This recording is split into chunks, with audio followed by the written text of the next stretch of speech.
તમારા દીકરાની માથે કતલો મૂકા હે, તલવારો મૂકા હે, અને તમારા દીકરાની આંખો કાઢી તમારા પગ હેઠે કસરવાની છે.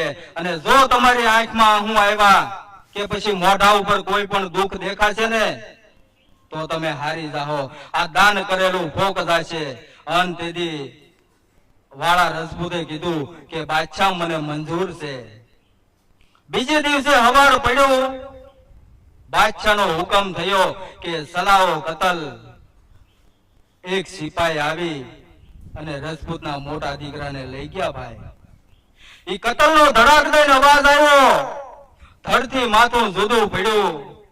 એક સિપાહી આવીને એટલું કીધું કે લ્યો રજપૂત, આ તમારા મોટા દીકરાની આંખો. અંતેથી વાળા રજપૂતે બે આંખો હાથમાં લીધી, હેઠે મૂકી અને પોતાના પગ હેઠે કચરી નાખી. ભાઈ,